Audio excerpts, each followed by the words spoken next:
Hello नमस्कार student, मैं हिम्मत सिंह आज की क्लास में आपका स्वागत करता हूं।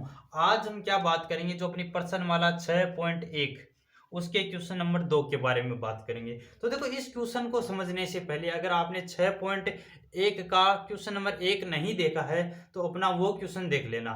ठीक है। और अब बात आती है कि वो क्वेश्चन किस प्रकार देखोगे, कहाँ मिलेगा।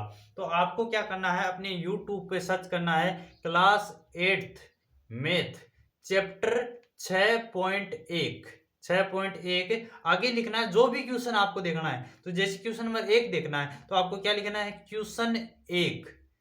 ठीक है, क्वेश्चन 1 बाई हिम्मत सर। मेरा नाम लिख देना कि किसके द्वारा, तो हिम्मत सर के द्वारा। फिर आपको क्वेश्चन नंबर 1 मिल जाएगा। अगर आपने क्वेश्चन नंबर 1 समझ लिया तो आप कौन सा क्वेश्चन समझ सकते हो, अपना क्वेश्चन नंबर 2 भी समझ सकते हो। इस क्वेश्चन में देखो, एक नाम आ रहा है कि निम्नलिखित संख्याओं को स्पष्ट रूप से पूर्ण वर्ग संख्या नहीं है। कि आपको पहले से प्रश्न दे दिया कि यह कौन सी संख्या है, पूर्ण वर्ग संख्या नहीं है। कौन सी संख्या नहीं है, पूर्ण वर्ग संख्या नहीं है। तो इसका कारण बताना है। आपको यह पहचानने की जरूरत नहीं है कि कौन सी संख्या पूर्ण है, कौन सी संख्या अपूर्ण है। ठीक है, कौन सी संख्या पूर्ण वर्ग है या कौन सी संख्या पूर्ण वर्ग नहीं। इसमें इसने प्रश्न में ही बोल दिया पहले से कि ये संख्याएं पूर्ण वर्ग संख्याएं नहीं है। ठीक है, तो इसका कारण बताना है। तो कारण कब पता लगाओगे, जब आपको यह मालूम होगा कि पूर्ण वर्ग बोलते किसे हैं। अगर आपको यही मालूम नहीं होगा कि पूर्ण वर्ग किसे बोलते हैं, तब आप कैसे बताओगे कारण।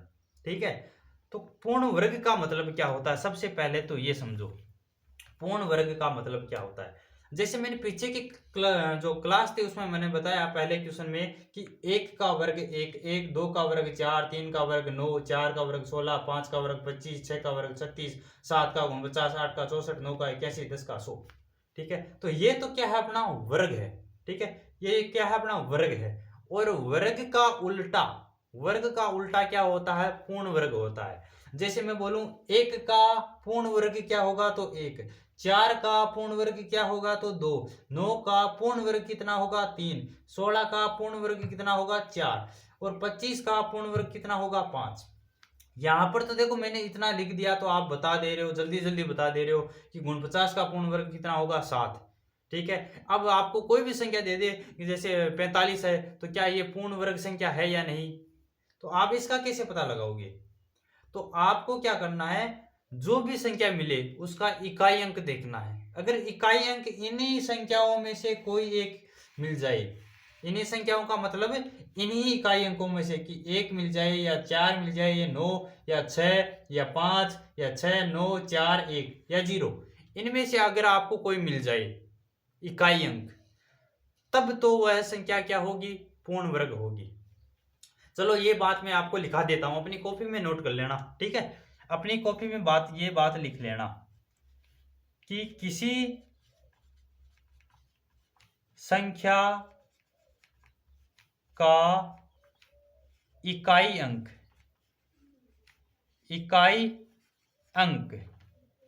एक, चार, पांच, छ और नौ, और इसके अलावा जीरो। एक, चार, पांच, छ, नौ और इसके अलावा जीरो। ठीक है, यह संख्या कोई भी संख्या दी हुई हो और उसका इकाई अंक आपको ये मिले, तो वह संख्या क्या होगी, पूर्ण वर्ग संख्या होगी। ठीक है, इकाई अंक देख के आप पता लगा सकते हो कोई भी संख्या का। ठीक है, दूसरा नंबर पॉइंट कि किसी संख्या का इकाई अंक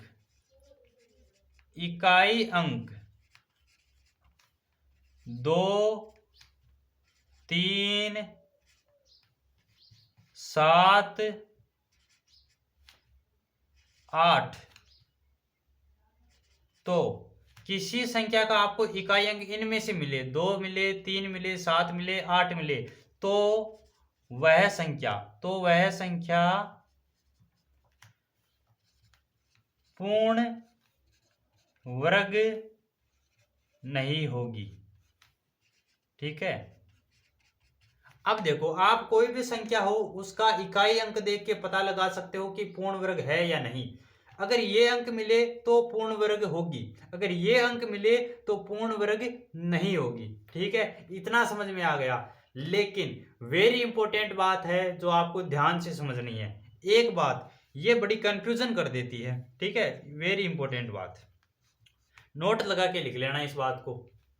वो बात क्या है वो पहले आप समझो कि जब भी आपको कोई संख्या मिले, जैसे मैंने आपको संख्या दी है 50, तो आप इसके पीछे क्या बोलोगे, कितना जीरो है, जीरो है मतलब शून्य है, शून्य है, इसका मतलब ये पूर्ण वर्ग होनी चाहिए, लेकिन ये पूर्ण वर्ग नहीं है। ठीक है, मैं बोलूं 20, इसके पीछे भी जीरो है, लेकिन यह भी अपना पूर्ण वर्ग नहीं है। ये जीरो एक अपवाद है, इसको समझना होगा। कब जीरो, कब तो पूर्ण वर्ग होगा और कब पूर्ण वर्ग नहीं होगा, ये आपको समझना होगा। कब पूर्ण वर्ग होगा और कब पूर्ण वर्ग नहीं होगा।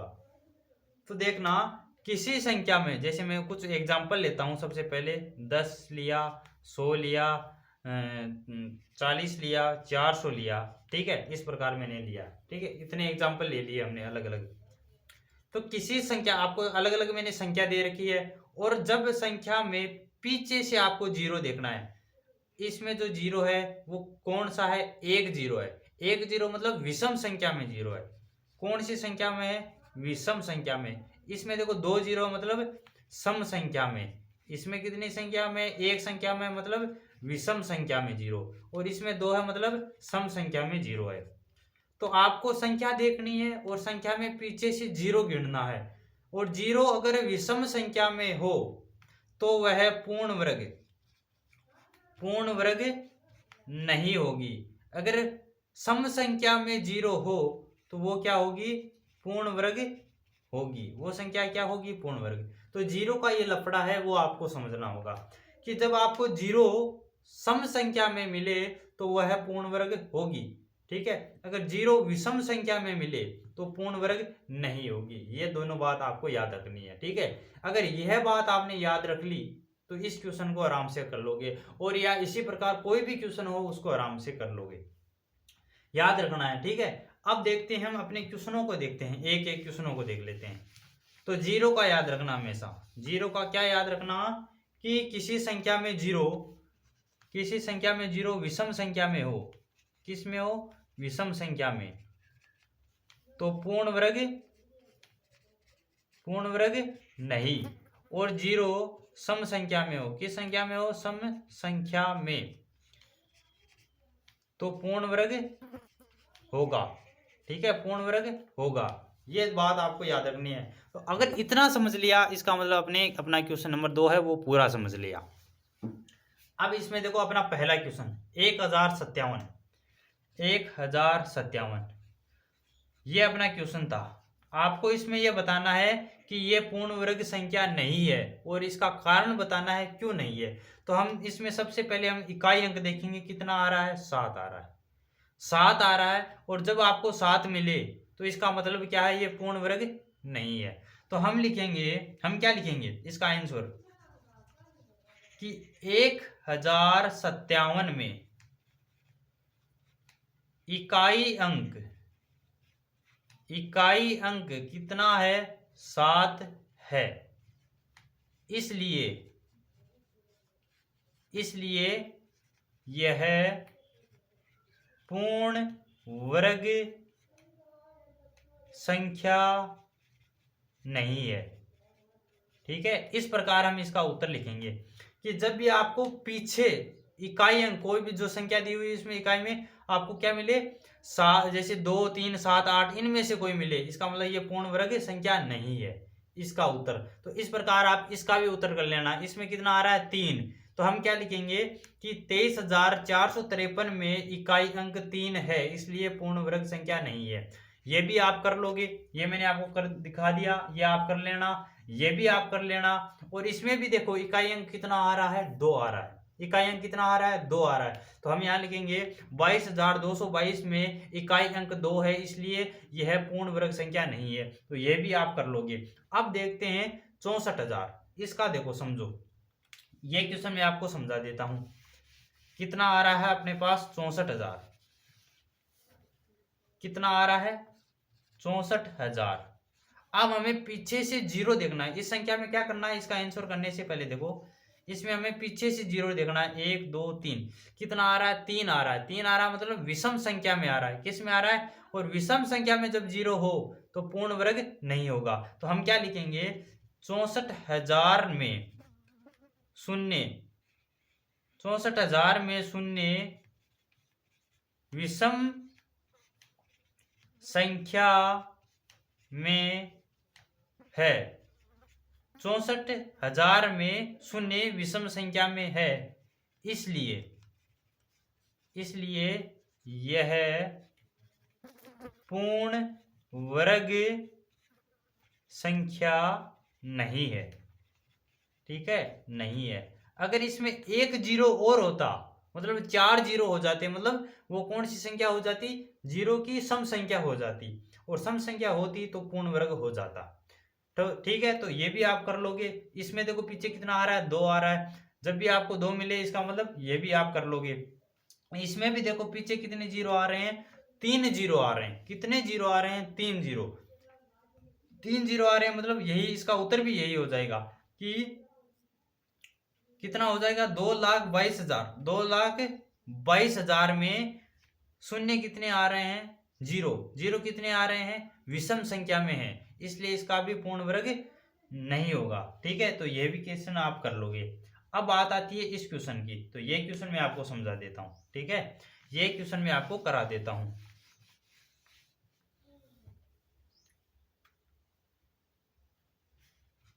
यह क्वेश्चन देखो, ठीक है, यह अपना क्वेश्चन है। इसमें देखो पीछे से आपको जीरो देखना है। जीरो कितनी बार आया, एक बार आया। आगे वाले जीरो देखने की जरूरत नहीं है, क्योंकि पहले से कोई अन्य संख्या मिल गई। अगर आपको बीच में अन्य संख्या मिले तो आगे चाहे कितना ही जीरो, हमको कोई मतलब नहीं है। हमें तो ये देखना है कि लगातार कितने शून्य हैं। तो इसमें लगातार में एक ही शून्य है। अगर एक ही शून्य है मतलब कौन सा शून्य है, विषम संख्या में है, और विषम संख्या में है इसका मतलब ये कौन सी संख्या नहीं होगी, पूर्ण वर्ग नहीं होगी। तो हम यहाँ पे क्या लिखेंगे, इसका उत्तर क्या लिखेंगे, देखो आपको ये संख्या दी हुई है, इस संख्या में शून्य विषम संख्या में प्राप्त है। किस संख्या में प्राप्त है, विषम संख्या में प्राप्त है। तो यह संख्या पूर्ण वर्ग नहीं है। ठीक है, यह संख्या कौन सी है, नहीं है, पूर्ण वर्ग नहीं है। चलो एक मेरी तरफ से मैं एक आपको एग्जांपल देता हूं। आपको कमेंट करके बताना है कि यह संख्या पूर्ण वर्ग है या नहीं। जो भी ये कमेंट करके बताएगा उसका नाम मैं कल अपने वीडियो में लूंगा। ठीक है, तो यह संख्या आपके पास है, इसका आपको कमेंट करके आंसर देना है कि ये पूर्ण वर्ग है या नहीं। अगर है तो आपको जवाब यस में देना है, अगर नहीं है तो इसका जवाब नो में देना है। ठीक है, तो इस प्रकार जो अपना क्वेश्चन नंबर 2 है वो क्या हो चुका है, समाप्त हो चुका है। अगर आपको क्वेश्चन नंबर 2 समझ में आया तो अपनी क्लास को एक लाइक कर देना, और इसी प्रकार अन्य प्रश्न समझना चाहते हो तो अपने चैनल को सब्सक्राइब कर लेना। फिर मिलते हैं अपने क्वेश्चन नंबर 3 के साथ। ठीक है।